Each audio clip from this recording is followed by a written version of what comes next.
Hi, John. How are you today? Hi Pam, very well, thank you. How's yourself?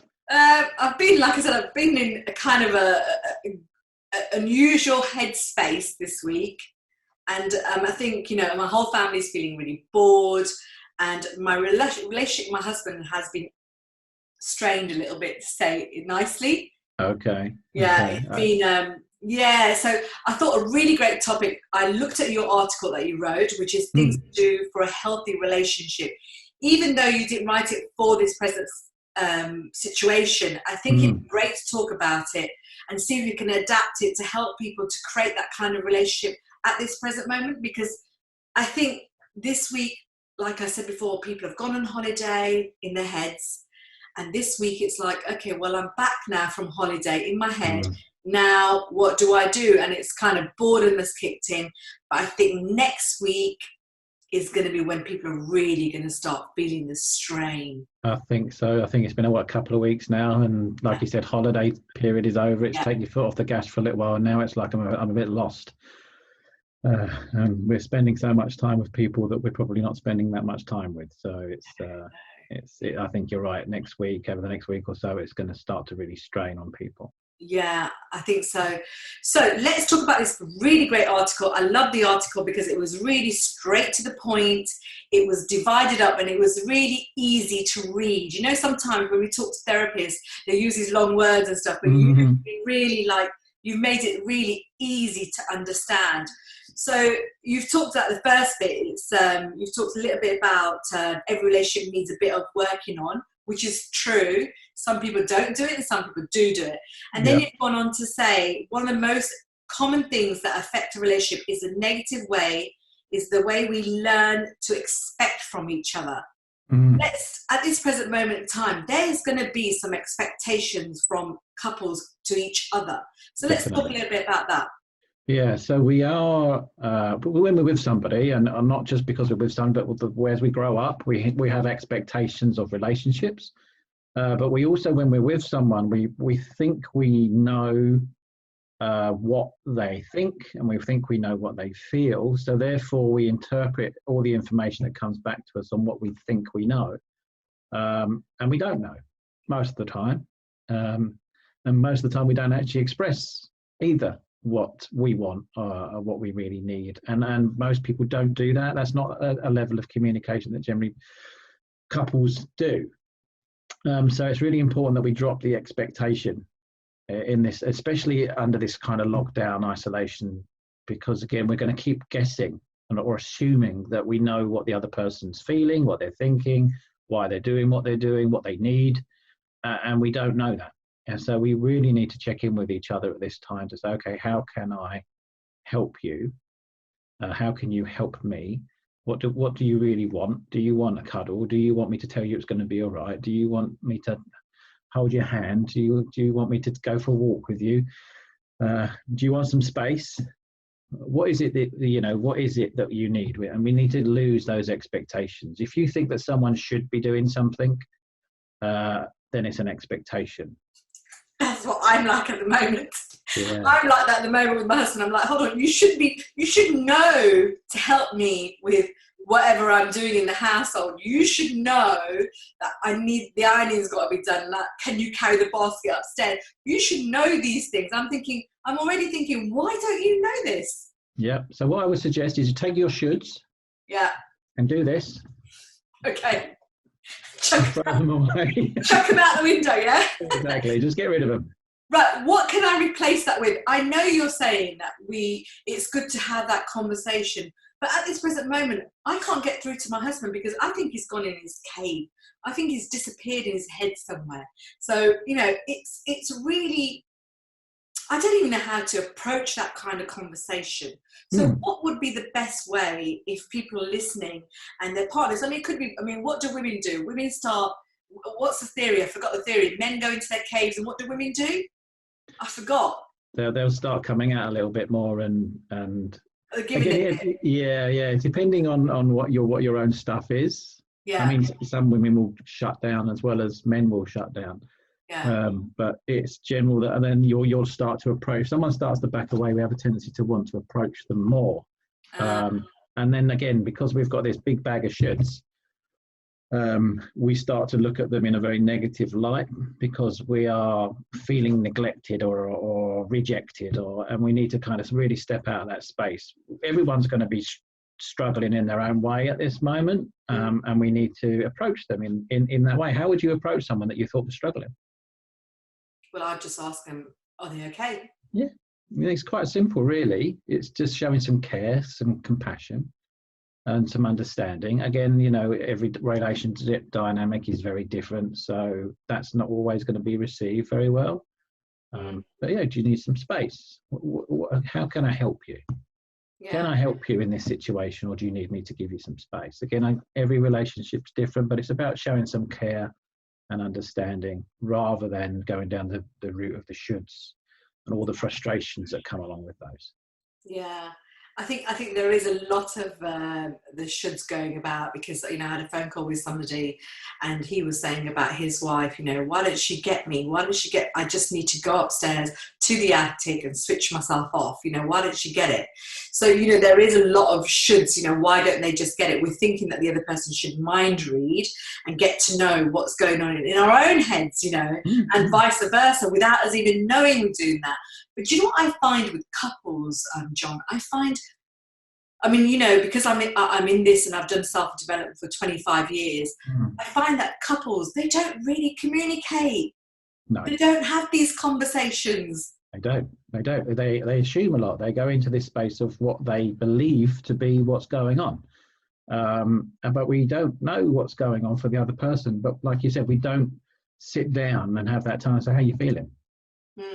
What's going on for you at this point? What do you need, you know? Or again, expressing yourself at this point, you know what, I'm really struggling with this. I need you to do that. I want you to do this. Can you do that for me? Rather than, again, assuming that you know how they are feeling, what they're thinking, and again, of thinking that they know they should know what you're thinking and what you're feeling. I think you got a really good point there, because now as I'm talking to you, I'm realizing when I've asked Sam to do something for me, he's not said no. When I've said to him, can you take this upstairs for me, or can you do that for me, he's not said, I'm not doing it. He's like, oh, okay then, just ask me, kind of thing. He hasn't said ask me, but he's just, I got it, that he's just saying, well, just ask me to do it. But if you said to him, oh, you haven't taken this upstairs, what's he going to do? I don't think I get it. Is he going to give me something back in return? He definitely is. He's definitely going to give me something back with that one. Yeah. So going on to creating that really good relationship in this time. As we know, in any kind of relationship, it's so important to know yourself first. So important. You know, we talk a lot about this in matchmaking, you know, creating our relationships. Yeah. That, you know, the relationship you have with yourself will depend on the kind of partner you choose into your life or attract into your life. Yeah. And in your article, you've written a little bit about that. Let's talk about that. Yeah, well, we do. We learn, again, this is 99% of this will stem from your childhood. You learn how to have relationships. You learn how to relate to yourself. And you will choose relationships or attract relationships into your life based on what that type is that you think that you need. And until you've looked at yourself to really understand how you relate to yourself, so what are your self-beliefs? How do you feel about yourself? What do you think about relationships? What do you expect from relationships? Until you've done that work, you are going to keep to a type. And if that type is unhealthy, or you've got a maladaptive relationship style, what does that mean? Sorry, what does maladaptive mean? It means it's like an unhealthy way of developing a way of doing things. Okay. So, like having a bad driving habit. Okay. It would be a maladaptive way of driving. You've learned to do it in an unhealthy way. So what we need to do is to check in and say, is this healthy for me to be doing this? But until you've, and I think, as you said, if you've got that kind of relationship, there was a quote, the comedian Tom Allen was on TV last week or the week before, and he said, I actually jotted it down. Let me quickly and I put it out on my Facebook the other day. Yeah. The world takes you at your own evaluation. True. So if you evaluate yourself in a certain way, that's how the world sees you. And that's how the world will evaluate you as well. So we really need to check in that is such a powerful thing to understand and become aware of. And we a lot of time we walk around not aware of that at all. So that, I mean, that quote, just breaking it down, what you're saying to me as an individual, to me, if you take it, the way I see and respect and value myself is the way you would see and respect and value me. Yeah. Wow, I wish I knew that when I was 21. Yes, so do I. Life would have been so different. It would. And again, if you're not in the world of personal development, that's generally how you're going to see people. Obviously, I think someone like you, someone like myself, I try and take people and I try and understand how people work. Yeah. So I don't generally evaluate them the same way they evaluate. So I try to understand how they're evaluating themselves. Same me. And sometimes that's something that people don't want me to do because I have a tendency to do it all the time. Yeah. But not, before I got into this world, exactly. I mean, everybody would treat me the way that I thought I needed to be treated, or how I was treating myself. Well, I think that's a really valuable journey to go on, is to discover yourself. And and you've given us like little short snippets, but let me go back to people pleasing. You put a little quote on people pleasing. So I just wanted to tell people that I was a people pleaser. I would do things like that. This is crazy, right? I still find myself doing it probably a couple of times a year. But if my mum made food for me and I wouldn't eat it, I'd feel so bad because she'd made that food. I'd go and eat it. And now with my mother-in-law, when she cooks and nobody else is eating it, even though I might have eaten, I mean, that's my stuff, but even though I might have eaten, I feel so bad for her that I'll go and eat some of that food just to please her. Mm-hmm. But that's like, now that's only 1% of my personality. Yeah. It's not because I worked through it, but I was such a people pleaser. In this moment in time, there are going to be people pleasers out there, and they're going to burn themselves out. For sure, yeah, definitely. Yeah. Definitely. What would you say about that? Yeah, I mean, people pleasers do have a tendency to attract takers. So if you're in a relationship with a taker, again, we're people pleasers as well. You've got kids, you generally have a tendency to people please your children as well. So it's always take. Your kids want something, your partners want something, your family wants something. And because you're used to being in that space where you're always trying to make people happy, you are now 24/7. If you weren't already before, trying to put the needs of everybody else before yourself. And like you said, that's going to completely burn you out. It's difficult under these kind of lockdown situations, I think, to instigate a massive change in that, because you're just going to throw the dynamics of all of those relationships completely out the window, and everyone's going to freak a little bit. Because they're so used to you being a certain way that if you try and change that under these enclosed kind of spaces, then they're really going to not be coping with that very well. But it doesn't mean that you can't start to instigate some changes. Even under lockdown now, this isolation, if you just start to reflect, what does that give you being a people pleaser?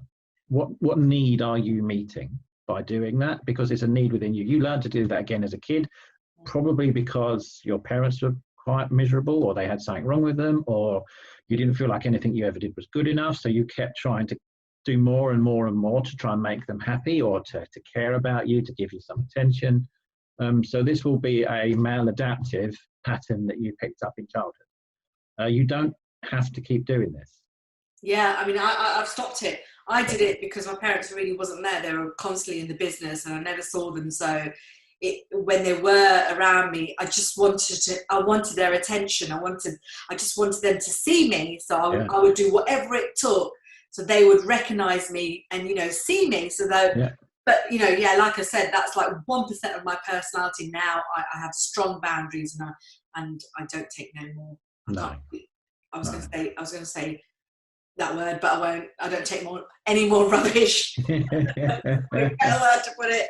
Well, that's again. We just remember that's rubbish that we bring on ourselves. Yeah. Because we are constantly trying to do for everybody else, and they then become to expect that. I'm not saying that the people that you're with now won't be okay with you changing, but they would need to get used to it. Yeah. So some people will be like, "Oh, okay, I didn't realize you needed that. Yeah. Let me do it for you." But generally, if you're a people pleaser, you attract people. Your boundaries are very, very thin. And the boundaries are far too much on the side of somebody else. So when you start to change the boundaries for them, they will struggle. So it's definitely under this kind of time, it's really important that you at least start to think about how you can change the dynamics of your relationships when you're acting in a way which is really unhealthy for you. Sure. Right, so you've given us a couple of ways in which we can begin to do this. So let's go through them. The first one, we've talked a little bit about it already, is be self-aware. Yeah, just know yourself. Look at yourself. Try, am I allowed to push my book? Yeah, John, do it, because you work with us anyway. So if anyone's interested, if it's going to help somebody, talk about your book, because that's your book, My book, I wrote a book that came out last year, which is called The People Program. It's available on Amazon, on Kindle and stuff if you want to have a look at it. Just search for John Kenny, and because People Program's an acronym, so it's difficult to find it.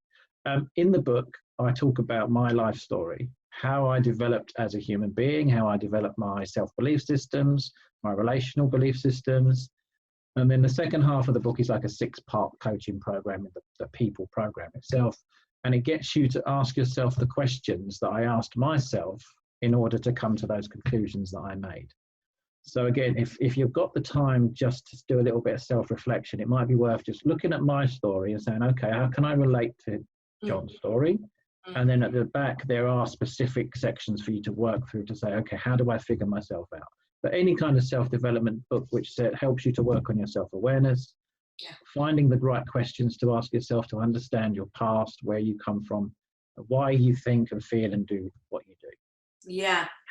And then it says, which I think is really important for this time. We kind of overlapping conversations, but specifically, understand your wants and needs.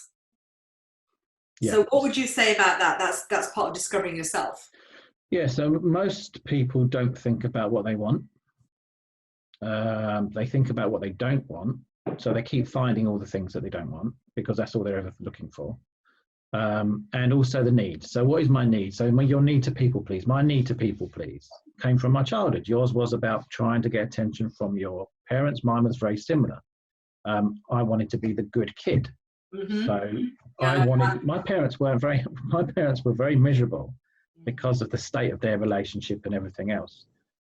But I wanted them to be happy because I was a happy kid when I was in my own little space, but I was quite an unhappy kid because I didn't feel loved and cared about. So I would try and make my parents feel better to make myself feel better. I wanted to put a smile on their face, so I felt like they showed me some kind of positive attention. So that led me to be the people pleaser that I became because I was always trying to make people happy. And it just obviously doesn't work because I can't make everybody happy if they're not happy. So I was going against, that was my need, and that became my need. And then I realized that was what I was trying to do, but I was doing it for me. I wasn't doing it for anyone else. I got that. I was doing it because I needed to do it because I wanted to feel better. So if I can look at what I need, is that healthy? Is it a healthy need? Probably. If it's causing you pain, no, definitely isn't. If you feel unfulfilled or a little bit empty, then yeah, definitely it isn't. And what you want. Think about what you want. If you've got most people are really good at writing an I don't want list, so just flip that around. If I don't want this, what does that look like if I want it? And then we can start to actually really think about, okay, what do I want? Yeah, I think you've got that really, you've explained that really well, because when we ask people, what do you want? Because when we're talking to people and then we say, maybe, we think they might need some sort of coaching just to get into a better place before they attract the good person in their life.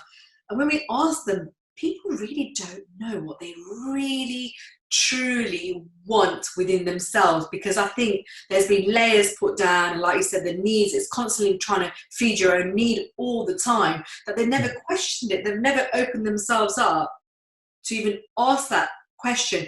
Yes, I want a jumper. Yes, I want a handbag. Yes, I want that. That's how people come up with. But really, truly, what is their inner self really wanting is a question people don't ask. Yeah, and all of it is this kind of, I want to be happy. Well, what does that look like? Yeah, what does that look like?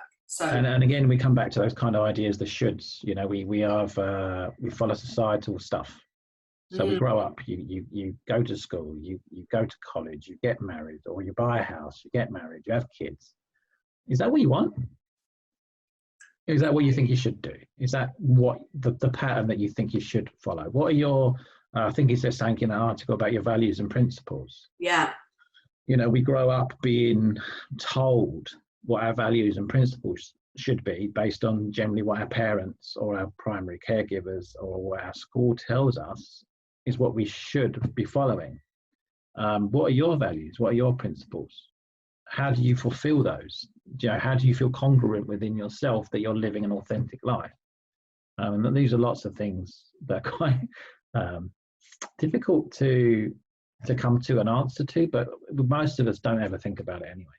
It's true, because we're just blinded, like you said, you know, if we learn all these principles and values, which is the next section that you've talked about, if we learn all the principles and values from our parents and our caregivers and schools and stuff, I don't think, you know, some of us go along aimlessly to that, and then there'll be some of us, like possibly you and me, who rebelled against everything. I rebelled when I was in my 20s. I rebelled against everything that I was taught, everything I was told, you know, but I found myself again in my own life, in my own principles when I was in my 30s.